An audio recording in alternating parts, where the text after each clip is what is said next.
So good to be here. Hi, everybody. Good to see your faces. That's awesome. Thank you for having your videos on. And for those of you who can't have your videos on, that's okay as well. So, hey, welcome. This is cool. So, my name is Haesun, for those of you who I haven't met yet, and I live in Toronto. Usually I have two dogs right beside me. Actually, one dog beside, one dog behind me, because I don't know what it is. You probably have a dog or two that acts like a cat. Some of you have a cat that acts like a dog, right? So my one dog, Toy Poodle, acts like a cat. I don't know all cats do this, but she likes to perch. So she goes on the high place and she perches like this. So usually she sits right here, but she's not here. Anyway, good to be here. Good to see all of you. I don't know if you know this, but today we're going to do this thing called coaching. Have you heard that word before? So we're going to do group coaching. And what I am experimenting with, so here's a very intentional word that I'm using, experiment. By the way, I'm just recovering from COVID and post-COVID pneumonia, so I may cough, but I mean, it's virtual, so you're all safe. So I might cough and so on, so please excuse me. So we're going to do group coaching. That means it's different from team coaching, obviously, because all of you don't work together. And group coaching in a way that you show up and you will be coached. And I was actually telling people as a joke, I mean, this is going to be okay. I mean, if like 100 people show up, we'll just do it. And we're at 95. This is awesome. So let's see what happens. So group coaching will be the first part, because I would love for you to actually experience it. And we will do a bit of conversation, meta conversation about that afterwards. So hopefully that's okay. Is that okay with you that we do that? Oh, thank you for all nodding and stuff. It just gives me so much joy to see you. So this is awesome. Hey, if you want to, let's actually do a few things here.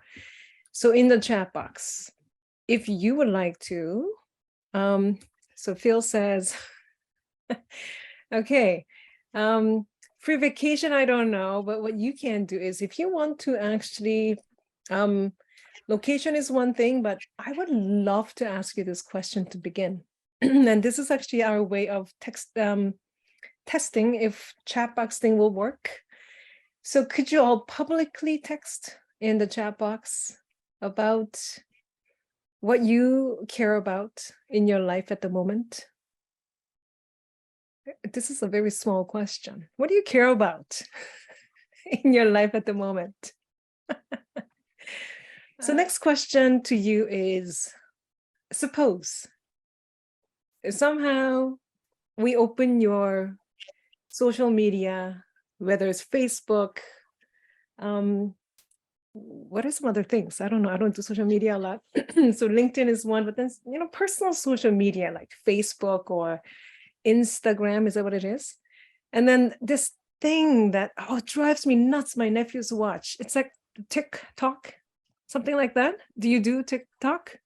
So whenever I say TikTok, my nephews correct me. I don't know what's there to correct, but they're like, no, it's not like two separate words. But anyway, so whatever it is, the social media that you use, let's say we open it up. What do you think are some themes that you usually post about that tell us this is what you care about? So if you actually look at my Facebook, before the session, I went to my Facebook and I looked at it. And if you, without knowing me, if you were to browse through my private Facebook, you will see my dogs. And then actually more than my nephews, you will see my dogs. And then you will also see the music is a really important part of my life, especially organ, playing the organ and so on. And then third thing that you will see, I do not have any food photos, but I do actually have photos of my family. So just by looking at your photos and things that you post and share, there you go.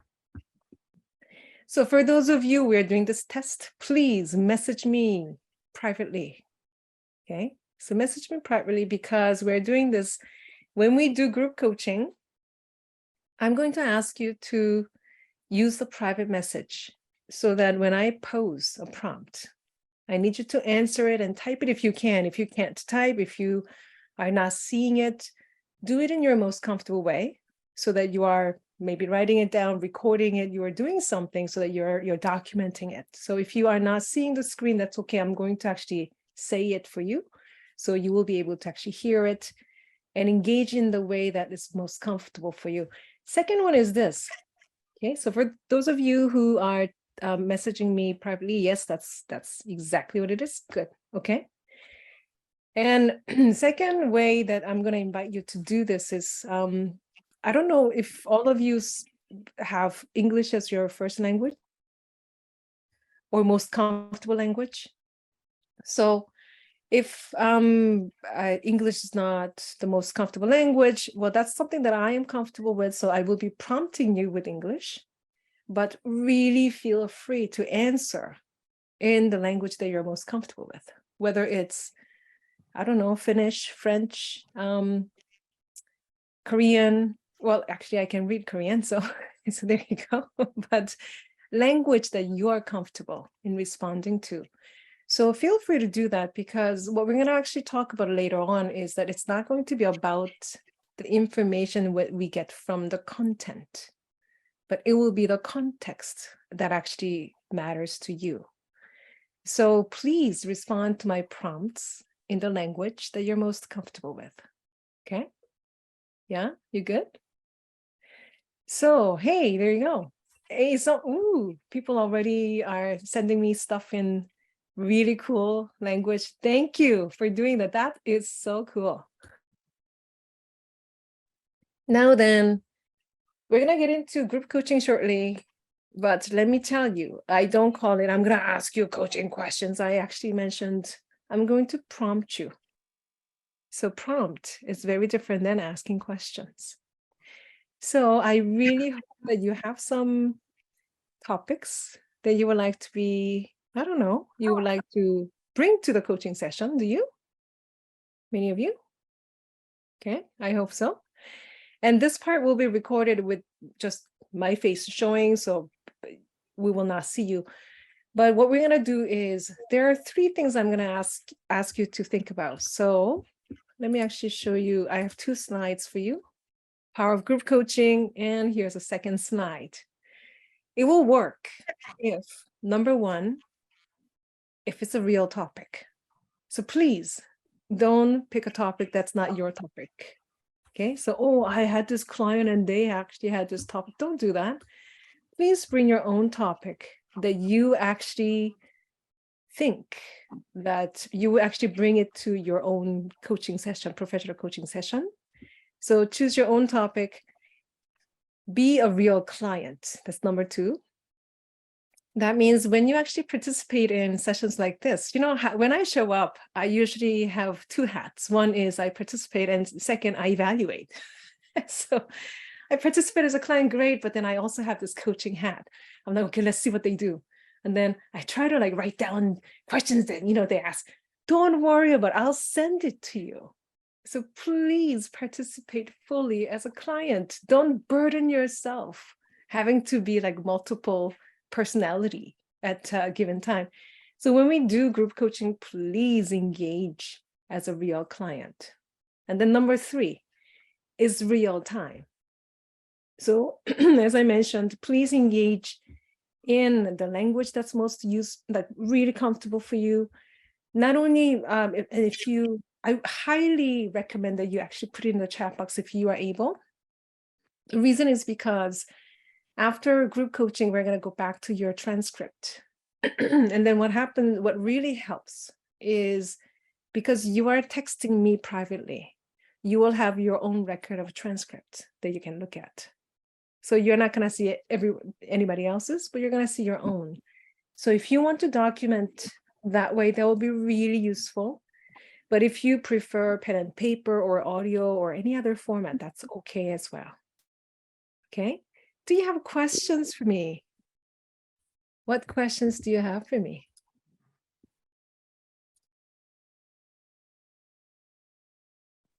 As I actually have a cough break. There you go. So this is something that I am really hoping will turn out to be useful for you. So we have over 100 people here, but group coaching is done in a group setting, but very individual. So I'm really hoping that you will engage in this experiment. And at the same time, I will do my best. And my expectation is that you will also fully engage. Okay, so ready to do this? Okay. So weird that I see your faces, you're nodding, we're responding. I've never met you. The weirdest thing. Okay, let's get started. Remember to privately message me, not publicly. Okay. So here's my first prompt. When you think about some areas of your life where you would like to see some positive differences, positive changes, maybe small positive changes, maybe relational, it could be something to do with your work. As you think about it, what is that area or two that comes to your mind?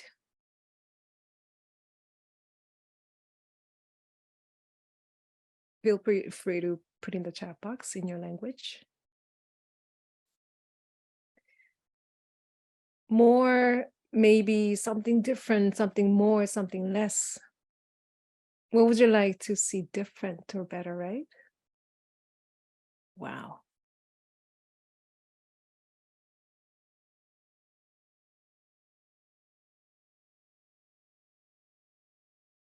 I'll give about 20-second pause.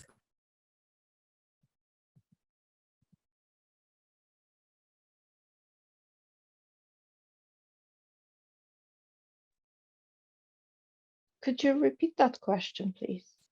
You know, Karina, if I repeat, it's going to be a completely different question. Ready? Somehow, how would you know that having this conversation actually has made a positive difference for you? After this call, as you walk around the virtual networking session, or just go back to your life afterwards, how would you know that having this conversation somehow contributed to that direction that you would like to see more of?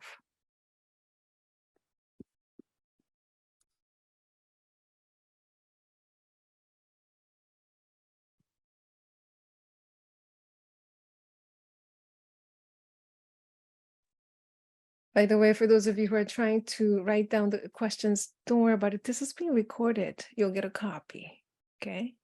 Just engage. And as you type and think, here's my next prompt for you.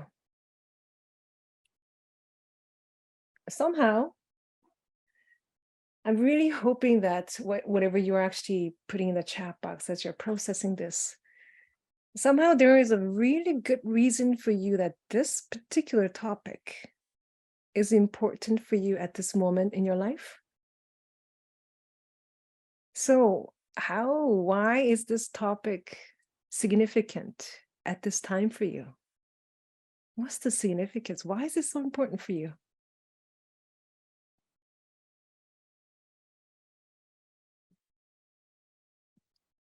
Wow.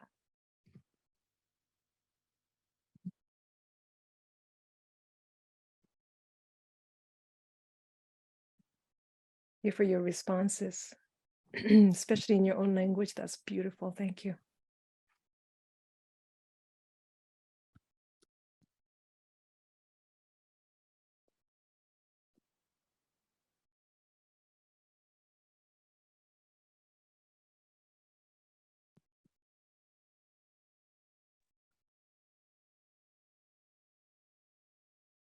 And for those of you who are not typing, I hope that you are really engaging in processing these prompts, okay? And another prompt for you at this point would be this. Let me know if it's too fast. Is that okay? Okay. So somehow the topics that you're talking about here, by the way, actually I can see what you're writing, so I can tell that these are really personal, as well as quite significant for you. So thank you actually for sharing these details. Thank you so much for that. I'm actually writing what you're I'm reading what you're writing actually. And as you think about these things, and somehow, not only because we have this conversation today, but because this is something that you've been thinking about for a while. So I'm guessing that you would like to see this somehow come true. Maybe in a little bit, you want more of what you're talking about here. And somehow, suppose, maybe even after this call, or maybe tomorrow, as you go about your day, somehow you notice that you are seeing some of these things are already happening.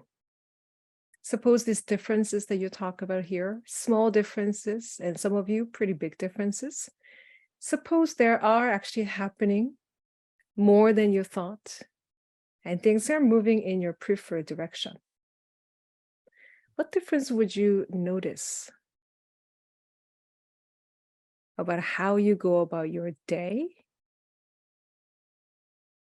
What would you be doing more? What would you be doing less? What would you be doing differently?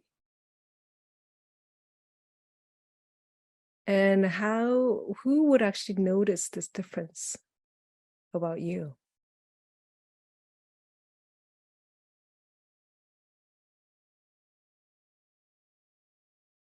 And somehow these differences will show up in your relationships with people, maybe even your pets. And who will notice that difference? And what do they notice?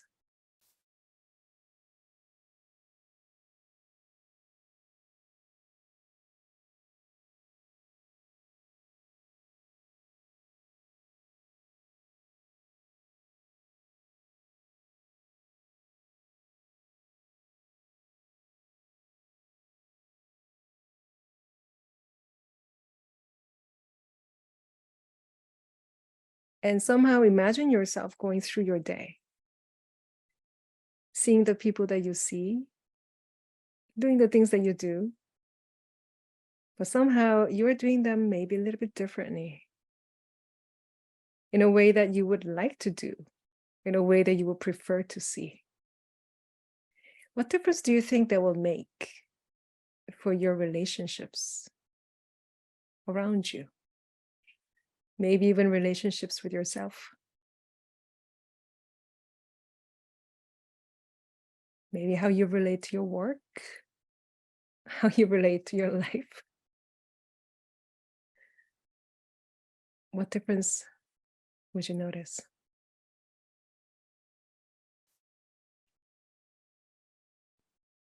Gosh, I really wish that you could see my chat box. It's just so tremendously, like it's so profound. Thank you.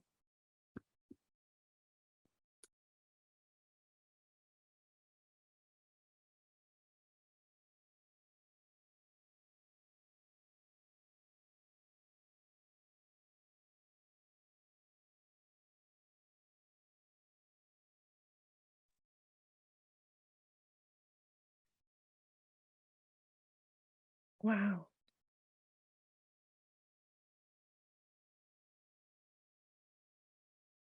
And now I'm going to prompt you with a little bit different direction, actually. Somehow, as you walk around that day, maybe tomorrow, someday this week, when your preferred scenarios are happening, maybe more than it has been, and you're meeting those people that you see, and they're noticing some small differences about how you engage.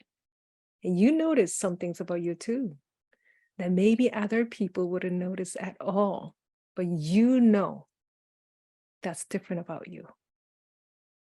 Especially from the time that you wake up in the morning. You know something's different about you. Something's better about you. But other people may not notice that readily. Maybe it might show up later, but you will notice that. And as you go about your morning routine, or whenever you wake up, your wake up routine, and go about your day, there are some things that you might start doing differently that you always wanted to, but didn't actually get to, but now you are. What do you see yourself doing? As you look around your surroundings, what do you notice that's different that you would love to see happen? And as you stand there looking around, I'm going to actually ask you to pause and think about a recent time that you have noticed some of those things already. Some parts of that conversation, some parts of that maybe feeling, or maybe how you show up, how they show up. You have already seen some parts of that. So when was the most recent time that you saw some parts of it?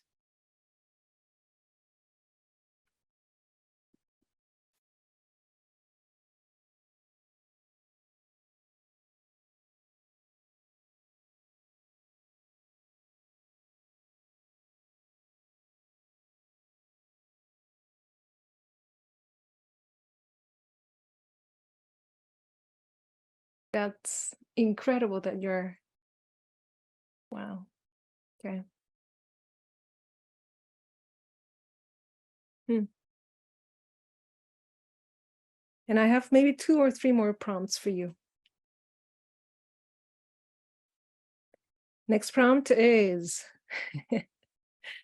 I'm doing this meta conversation because we are doing it one way. I mean, I wouldn't tell my client, my next question is, next prompt is, but next prompt is about, some of you actually already know this. It's called scaling.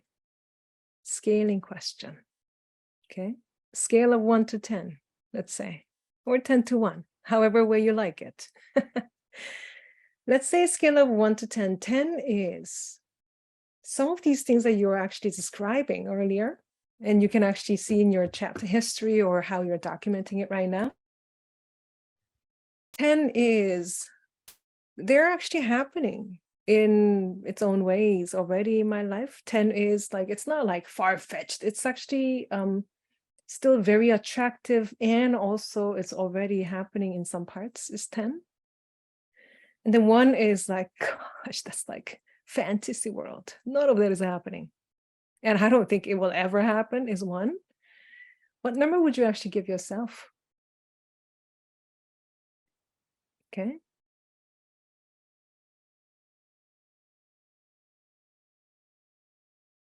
And as you are giving yourself a number, so far, I think I actually had all the numbers, actually including 0 to 10, and all the halves as well. 3-point half, thank you. So, or 2 or 4, and some of you 10. If you have 10, what are you doing? I'm kidding. Okay, you're welcome here.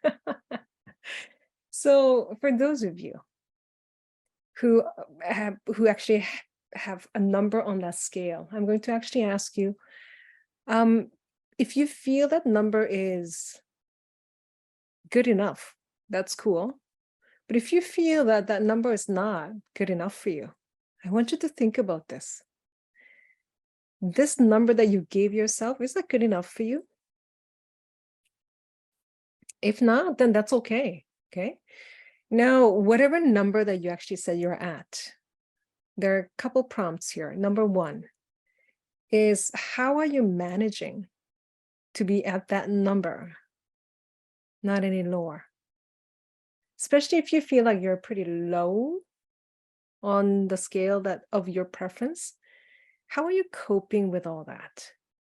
Some of you might feel like, I am at 0 or 1 or even 2 and so on, and it's really low for you. What really helps you cope at where you are? And some other of you who actually said some other numbers, what got you to that number? And how come you're already at that number, not lower than that? maybe somebody, maybe something, or you did something that really got you to that number already. So please be very specific in identifying how you got up to that number already. Okay? Wow.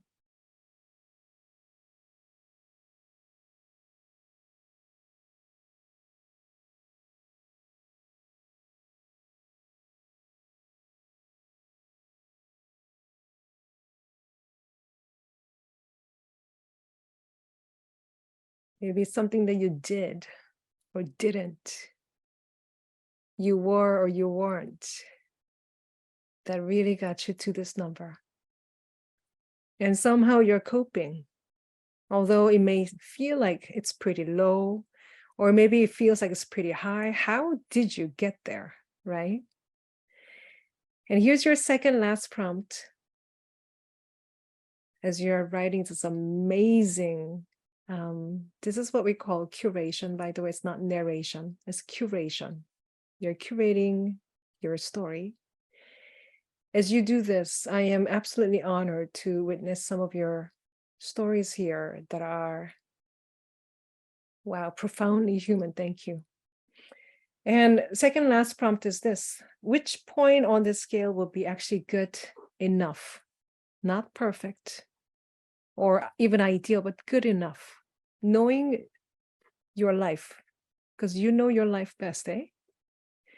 So knowing your life, what point will be a good enough point for you to be at within next maybe couple weeks, even 3-4 weeks? It's slightly different than where would you like to be versus where is a good enough point for you to be at. Okay, thank you. Okay. Wow, look at the numbers. Huh.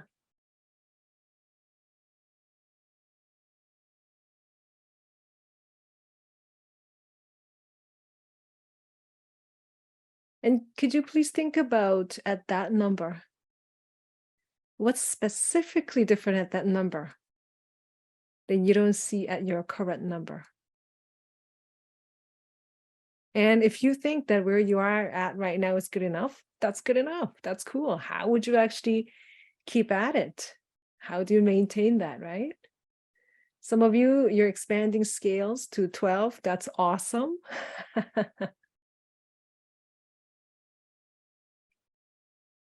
Ah, wow.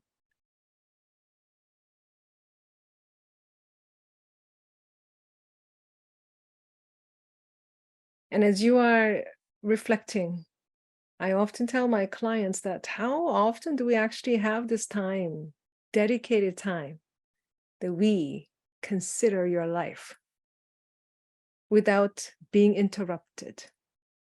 And I think huge part of what actually makes coaching work is that time that we set aside. And what often happens is that people leave that time, and right now it's accelerated time together with like 100 people in the room, but it still is useful in a way that many of you are saying these things in the chat box that I am just completely blown away by. And when we think about coaching as a process like this, and what's so interesting is we get distracted by information.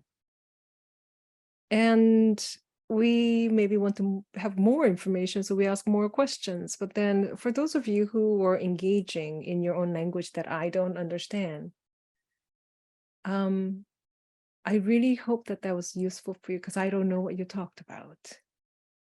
So here's my last little bit for you. What was specifically useful? What insights do you have now that you actually didn't have at the beginning of this coaching conversation? What insights and ideas and pleasant surprises do you have? And feel free to actually put it in the public chat for that one.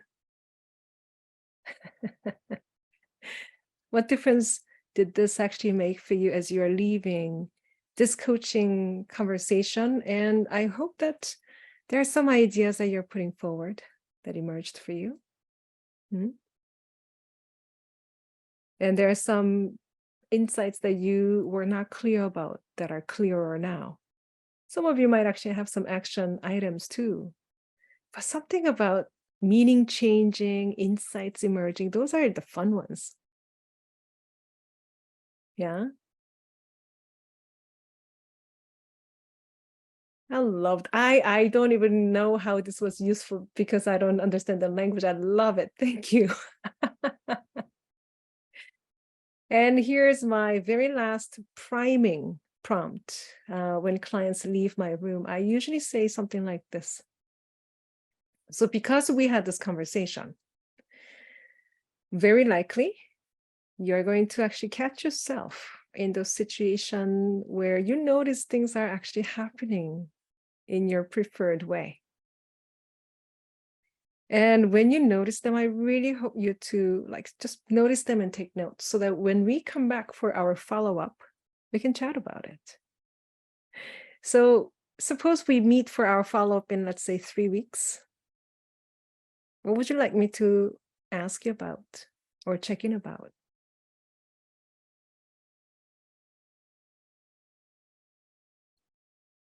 Well, congratulations, everybody. We've done the very first group coaching demo with 100 people in the room. And that actually I've done. I'm sure, you're a part of some other ones too, but hey, I wanted to just, experiment. Thank you for the clap, Clara. I saw that.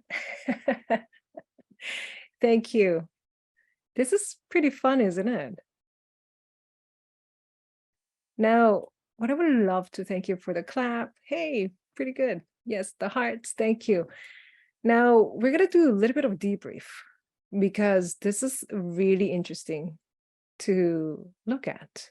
Now, there are a few things in coaching that people do still. When they teach. So somehow coaching is still taught as a set of questions. So they say, here are a set of questions, memorize them. But for some of you who are familiar with acting, so any of you are in acting, been a theater or acting and so on, eh? Hey, there you go. Thank you. That's neat. And when you actually see people who are acting, I always ask them, how do you memorize the entire script book? How do you do that?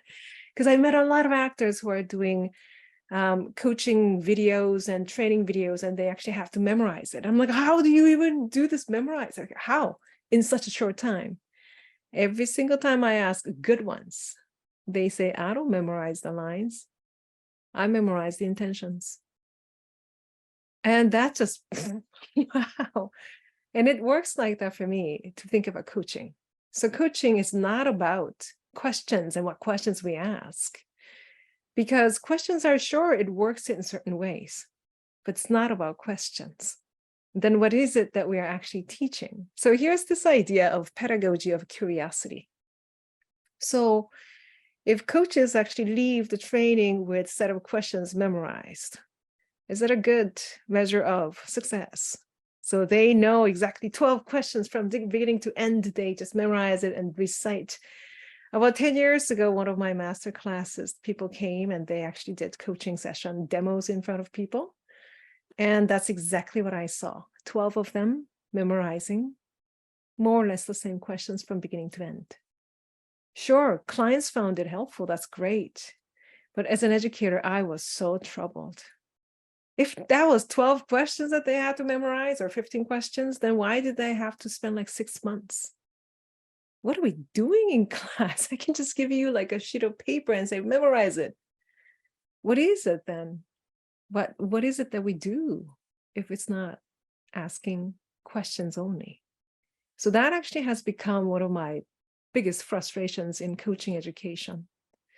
So pedagogy of curiosity is if coaches can leave classrooms being more curious, not only being more curious, but it's a specific curiosity. It's curated curiosity. Then I will take it as a huge success. Now, when we do coaching, all of you, I really hope, will sound different, but there is similar direction or orientation. So I wanted to actually show you this piece because people often ask me these days, well, do you think AI will ever, replace human coaches? I love that question because, I think people are a little scared, aren't we? AI running the world and we're scared. Great. And, they say, what do you think AI will, never replace that we do? How would you answer that question, actually? What do you think AI will never replace what we do? Clara, you have your hand up. Yeah, feel free to speak or feel free to type. It's up to you. Empathy and compassion, many of you say. Love. Love. Love, Clara. Human connection. All that, eh? Isn't that true? Pearl, what do you mean? You mean AI doesn't have a soul? You kidding? So when I look at it from, Hannah, you say nuance. Sometimes actually AI is getting really good at it. The nuance of communication. What we mean by that is the pauses, these things that we, what do you call it? These moments of nuance. So we're inserting, sometimes what happens is AI is way too clean. So when you listen to automated messages, too clean. No one talks like that. But imagine somebody picks up the phone, it's like, hi. AI doesn't do, hi, they do hi. So nuance, inserting those nuances will actually make AI much more like human. But then what can we offer? So many of my students ask me, because they are now fearful, am I in the right profession that will be like soon be replaced? And more I look at the tapes. What I don't find is that so far AIs are not curious. It can give you information. So if all you do in your coaching session is information seeking, AI will do a better job than you do. But then what they may not do is caring. Do you feel like ChatGPT cares about you? I mean, if you have time, please do this experiment with ChatGPT. Tell it. So for those of you who don't know what ChatGPT is, it's a monster. It's not a monster. It's a very convenient education tool so far.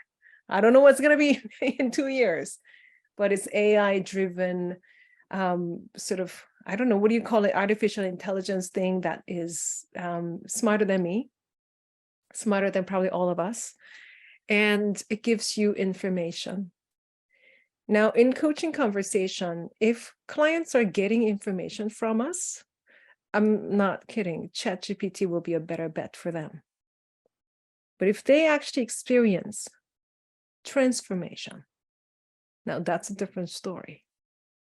But then for our clients to experience something like that, now what needs to change?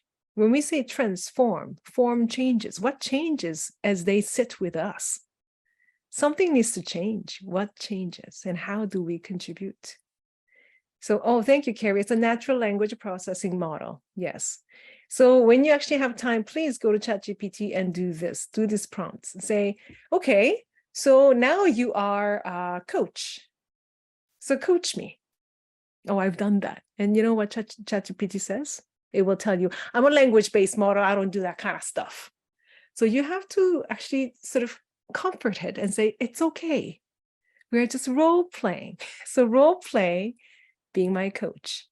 And it will say, okay. And then it will start coaching you.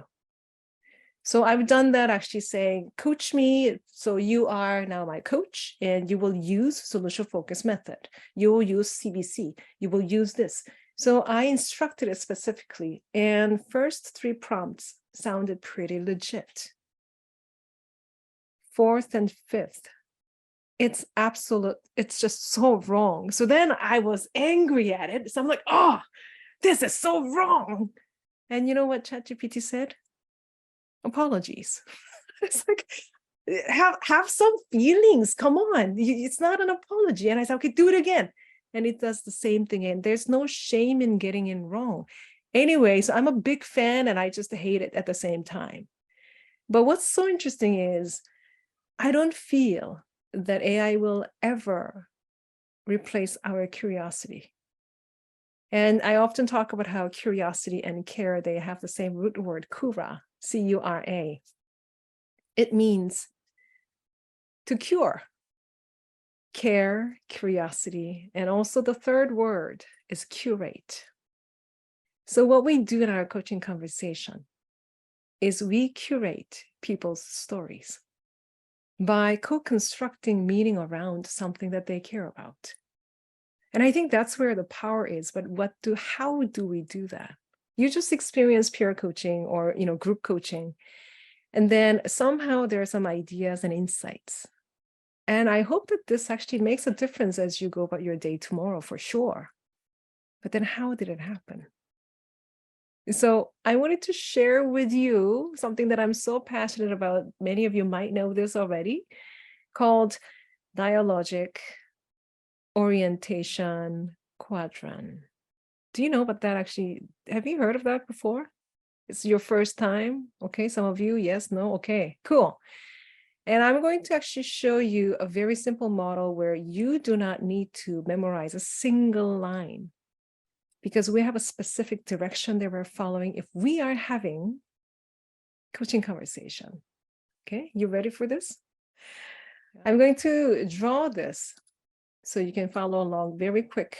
This is something that's I usually express this as a napkinable idea. If you actually have a napkin beside you, a good time to use it, okay? So when clients talk about your life or their life, and this is the time that you go back to your transcript that you're texting me as well. Go to your private chat, the section where you were actually answering my prompts. And I'm going to ask you to organize your script, maybe according to this. So you're talking about something that happened in your past, in your narrative for about maybe 15 minutes. We did that group coaching. So you were typing something about something that happened in your past. And then also you were typing about something that might happen in the future.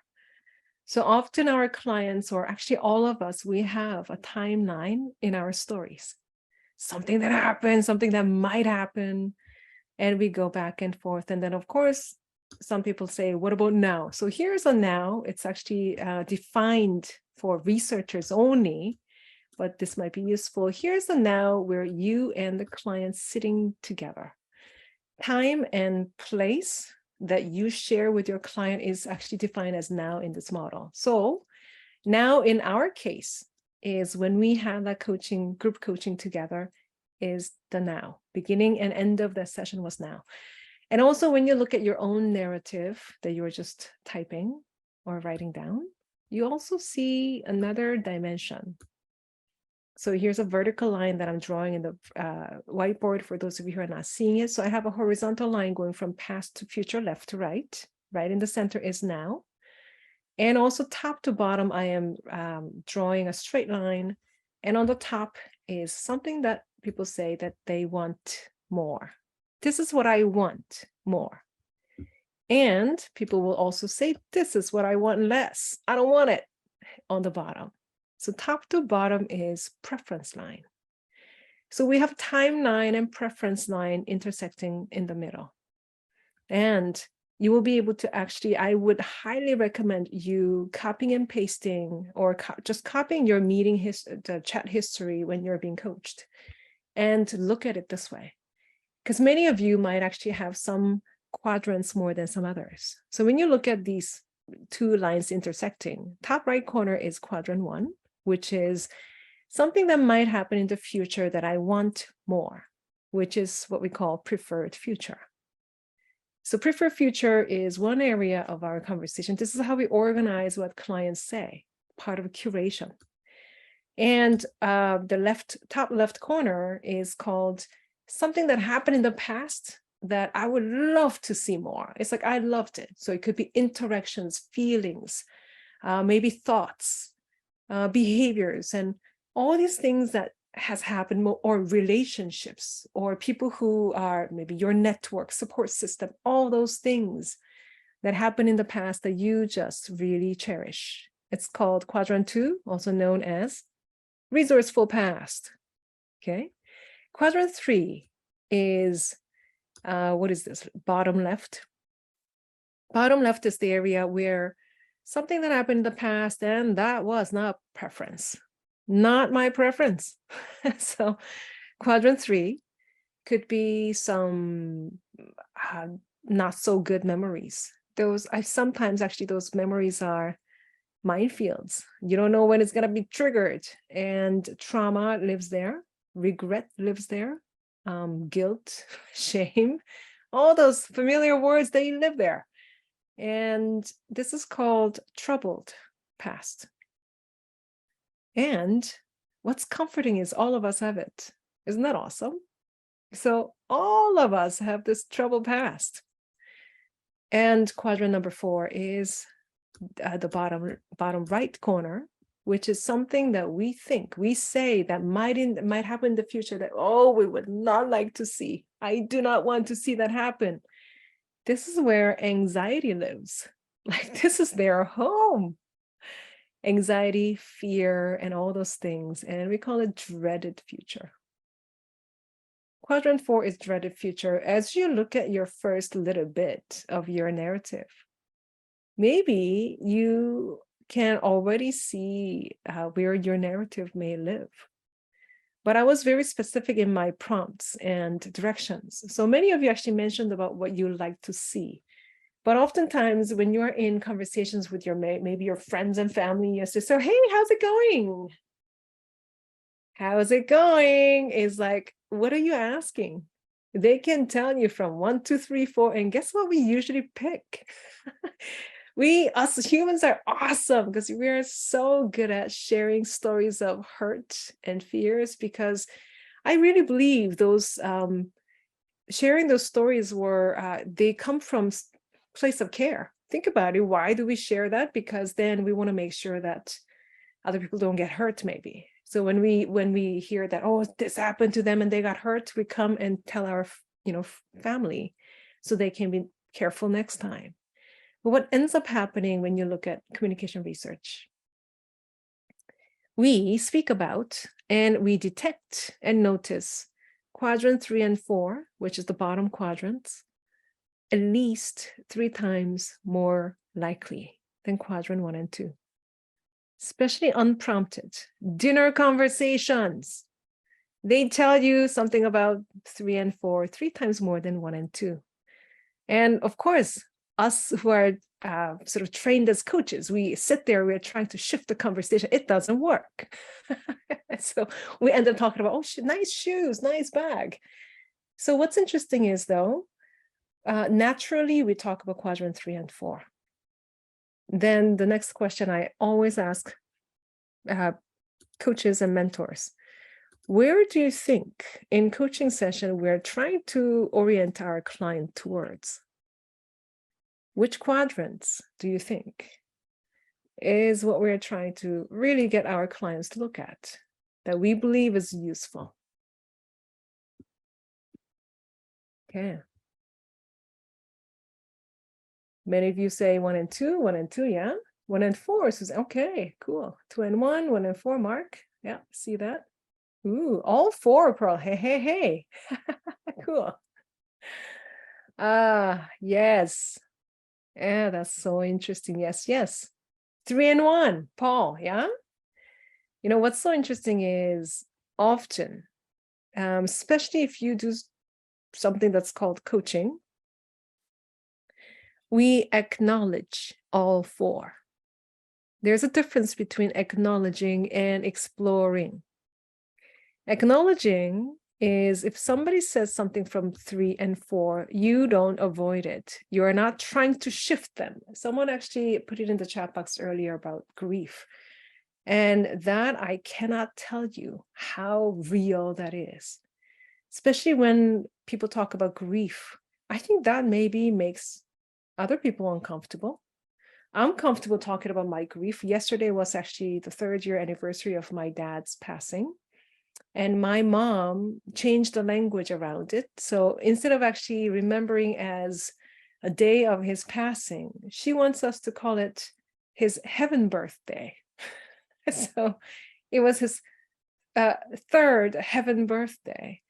And we don't actually call his cemetery. We actually call it his new home. So we gathered around his new home, celebrating his 3rd heaven birthday yesterday. It's a new way of saying it, but it doesn't mean that I am not grieving.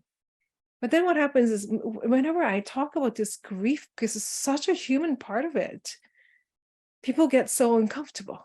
Like we don't know what to say when somebody says, oh, I lost so and so. We get stuck. And then what do you say? So it's uncomfortable, I think.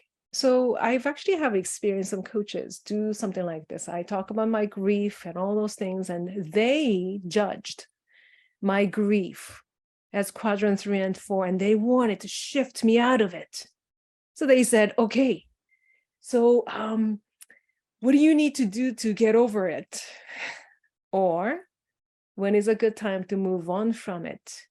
And many other utterances like that that were profoundly offensive. But I know they're coming from a place of care, but it was just really not welcome. Because when clients are there, it has to be acknowledged. If you do not acknowledge it and try to shift it, then actually, when you look at research, what happens when you don't acknowledge what they say, they're going to come back to it. And also they will say, okay, you didn't get me, you didn't hear me. So what we do is acknowledging all 4 quadrants. Now then, second part of that is though, exploring. Exploring usually comes in the form of questioning often. And there are many other actually ways of exploring. For example, when somebody's telling me, oh yeah, I'm going through this and that. If I go, I'm actually telling them, listening, continue. But if I say, when you look at a transcript, it's actually transcribed exactly like AHA, or But this one is, tell me more, functions differently. So exploring could actually take many forms, including questions. We may actually use questions to explore more. For example, I'll give you one very quick example of a scaling for those of you who were not familiar with how I use the scaling.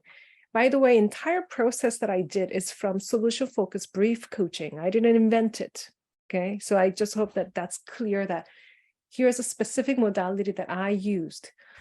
And it may sound different for different practitioners, but that's the modality that I follow. And what happens is, when I ask you, or when I actually prompt you in different ways, I am acknowledging, but it was difficult to do that without actually having actual two-way conversation. So I paid a lot of attention to make sure that I was containing your context as much as I can. For example, when I ask you to think about or imagine, and you're thinking about all these different things, since I am not engaging one-on-one conversation, since I'm doing group coaching, as many of you might actually start doing as well, I couldn't really acknowledge everyone by preserving what you said, like word for word. So instead of doing that, I actually said, so all those things, somehow tomorrow, as you walk around your life, vague enough that I made sure that it's not fantasy, but what you just talked about. And I preserved the context as much as I could. And what's so interesting with that is, I don't really need to know the logic, or I don't need to know the details of your life. What matters is that you see the details of your day. So when you're looking around, probably you imagined yourself tomorrow, looking around, somehow standing in that room. I don't know what you saw, but you know what you saw. And that's what matters. So what we do often is we use exploration so that we can do a bit of shift. For those of you who were a little bit you felt you were low on the scale. So I acknowledged that, I realized that you might feel that this is pretty low for you, which is kind of acknowledging their quadrant 3, their trouble past. But then I actually then prompted, so how are you coping there? How are you coping there? What do you think the client will actually give me if I ask that question? How are you coping where you are at right now? What helps you cope with your situation? Which quadrant do you think I am orienting my clients to look at? You see that? It's pretty clear, isn't it? So what we do is we acknowledged, but we do this little activation. Resource activation is what we call when you go in this direction from bottom quadrants to upper quadrants. We call it resource activation. Some of you actually wrote in your narrative. By the way, you can actually analyze all your narratives into these 4 quadrants. I really hope that you do that actually after this call. And then some of you, many of you actually mentioned about your quadrant 4. I can read that here. And then when our clients give us this quadrant 4, how do we do this resource activation with, while acknowledging? How do we explore this? What would you say? How would you prompt when somebody's telling you their dreaded future? Nicola, thank you. You can save chat. What a great idea. I didn't know that existed. Thank you. Okay. Absolutely. Alexander says, what might support you to move up a notch on a scale? Absolutely. That's absolutely one way. And I really hope that you have your way of really doing this shift. So sometimes when people tell me about their dreaded future, and usually they don't tell me, they think it, but they might not say it. I often just invite them to think about, you must spend a lot of time thinking about it because this is important for you. So now spending all that time thinking about it and so on, what's actually clearer than before? And all of a sudden they have like some pretty cool ideas. Because when we look at quadrant 4, sure, we call it dreaded future. But the reason why the more dread we have, actually, that's an indicator of what we want to protect because we don't want to lose it. My biggest dreaded future is something happening to my mom or something happening to my dogs. It's not because I'm an anxious person. It's actually because I got so much to protect. I care so much about it. So when you reframe the language that when somebody's really dreading something, and there's something that they really value, that they think they might lose. So when we ask them, so what are you trying to protect here? Because clearly this is something that's important for you. Now you're having a completely different conversation.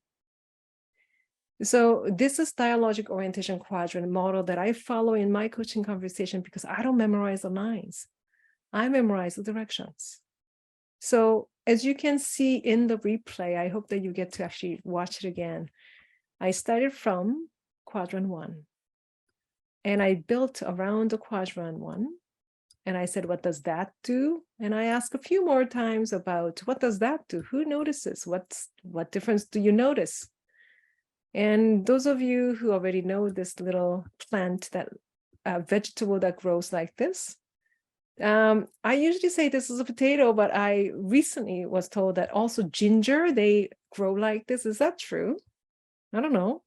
Potatoes, they actually grow like this. So usually in our coaching class, this is known as growing potatoes in your conversations. So client gives you the first topic and we grow potatoes. So what else? Why is it important to you? Who else will notice the difference? We grow this vivid description of your preferred future. And that's what we do first before we actually do anything else, getting clarification of what it is that you would like to see happen. And then the second part of that, my direction was, then I went to, when have you seen something like that already happening in your life? Some of you said, well, last week I went out with my friends last night. Many of you actually had the answer to, I have seen this one happen, and this one happen already happening. And then after that, I did a scaling question. Jason, what is spud? I don't know what that vegetable is. I'm looking at the chat. Ginger, but what's a spud? Is it spud or spud? Is it sort of, oh, okay. Hey, there you go. Yes. Oh, really? How is it the same thing? Okay, all right. Oh, British slang, is it? Okay, I've never heard that before. So do you actually call it spud soup? Anyway, coming back here. So direction I follow. I start from quadrant 1. And then I build quadrant 2 based on their quadrant 1. And naturally, our clients give us quadrant 3 and 4. I know how to acknowledge without exploring. Without acknowledging, the client will not walk with you. So I wanted to share this with you because when I do group coaching, my preference actually is group coaching or team coaching. Actually, my favorite setting is team coaching because instead of saying, who will notice? What would they do? I can actually ask them, what would you do? What would you do? But when it comes to group coaching, it's actually same thing as one-on-one coaching, but group coaching is much easier because you don't have the burden of carrying the content of the client's life. So when we have this not knowing stance, I mean, if you feel the need to gather information, then you are going to end up asking tons of questions like doctors do. But that's not our job. Our job is to contain the client in their own logic of doing their life. And our stance is learning from them how they do their life and how they want to do it differently, and really facilitate that story so that they can curate their preferred stories. So that's what I think. Hey, do you have questions for me so far? There are so many other ways that we can play with it. I actually even brought some cards that sometimes I play with my students too. So I have a deck of question cards, and there are actually 52, and I shuffle them. And then I ask my class to pick one. So everyone picks one, 30 people pick one card, and then we just go random coaching. And even that clients find useful because it's in that interaction something happens. It's not a set of questions that is making it work. So please do not memorize your lines, but please remember your direction. What is on the cards? I don't know, some questions. You don't have to know. Don't get these cards. It's going to ruin your coaching practice. Come up with your own, okay? Don't buy stuff. Don't even go to coaching classes. You know enough. Like, what are you doing? Really, though, we don't learn so much from going to classes. Did you know? The real class is when you have conversation with your client. Your client is your best teacher. You kidding? Man, that's awesome. Hey, questions? What do you think? So Hannah says coaching groups that are on the same team. Team coaching actually is really brilliant. Especially I use a lot of scaling with teams. And one example is I ask team of 10 people, scaling. So 10 team is really healthy and all those things. And one is like opposite, where are you? And 10 people give 10 different answers. What are you going to do? And or even better, somebody says, oh, our team is at 8. And people roll their eyes. Are you kidding me? You brown nose. You know, we are totally at 2. So it becomes really dynamic to work with scales with a team. And we are uncomfortable. It's like, oh my gosh, they're not agreeing with each other. It's not of a consensus. It's just about their sense of progress. Scaling is a metaphor of progress. If somebody says 2, somebody says 8, doesn't matter. You ask about how did you get there? Where would be good enough point for you to be at? What will tell you that you're at that point? So please don't be alarmed when people give you 10 different points on a scale, okay? Lindsay says, how do you effectively acknowledge quadrants 3 and 4? Please don't skip this. When you hear client's response, don't shoot another question ever. I cannot stress this enough. When we see seasoned practitioners' tapes, they never go from question to question to question. They post something, client answers, and then usually they pause and say, so okay, like this. They make a statement first, acknowledgement. Then, only when they have their agreement, they then go to ask another question. For example, somebody's talking about, oh, it's been so difficult with my so-and-so. And The coach doesn't say, okay, so what do you want different? That's not what seasoned coaches do. What they do is this. Oh, wow, that sounds really tough, huh? Client says, yeah, it's been crazy. So how are you coping with all that? And we call that in like communication science, we call that calibration. So clients give us this information, we have to sort of glue it. So unless we let them know that I gotcha, oh, it's been crazy with my nephews. So what do you want different? Like, what are you, ChatGPT?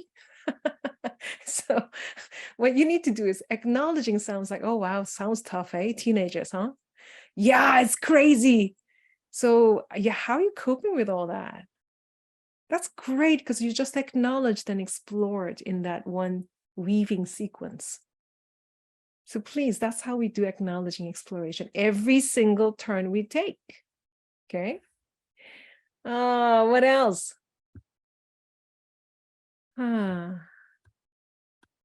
That's awesome. I don't know. What other questions do you have? Maybe I'm not seeing all the questions here.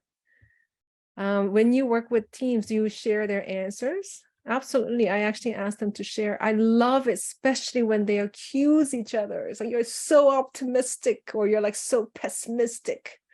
What's wrong with you? And actually, I had a team member who said, we are, as a team, we're at a 2. And then this other person, what are you? You're so negative. We're definitely at least at a 7. So I'm sitting there thinking, cool. So then how do you have that conversation? So I turned to the person, I said to the person who said 2, I said, so you didn't say 1. So what is it that you see? That, you see that's happening. So that what got you to a 2? And she was actually first sarcastic with her answers, which is fantastic. And then she's like saying some other things. And finally she said, well, at least we are now communicating using this book. Something very small, but something came up. It's like, oh, that's pretty cool. And then I asked her, so, and then what do you think she, who said 7, she experiences differently than you do for her to be at 7? And then again, sarcasm comes and she's like, oh, she doesn't know she's part-timer. I'm like, oh, come on, come on. And then I did that conversation back and forth. I turned to the person and I said, so you said you were at a 7 at least? Yeah, I think so. It's not because I'm part-time. Okay, so what do you really wish that she can also see on a regular basis for her to see what you see? So that conversation is so useful, especially having it in a team meeting. I don't know why we still do this ridiculous practice called 360. Why do we even do that? Especially when you say, oh, tell us, like, what is she doing well, 1, 2, 3, and then what do you think they need to work on? There's one thing. And you've done that, right? You get this report. I get this report all the time. 360. And it's like, and you're flipping through to that section. What people say that I need to work on. Do you do that? Or is that just me? Okay, I live in quadrant 4, okay? That's my home. So I go to those reports and I look at it, it's like, it's my fault. So 360, especially in HR practice, not done well, is killing teams. There are now enough evidence to show that.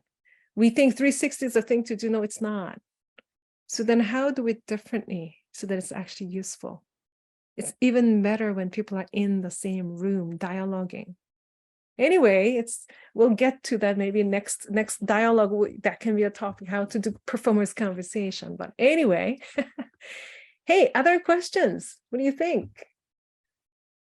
For those of you who don't know what 360 is, it may be called something different in your world, but it's asking people around you about your performance, and those questions are interventions. You got to be careful, because once you get the report saying so and so said you need to work on this, you go to your work next day and it's like, oh, who said that? You said that? You said that? So anyway, hey, what else?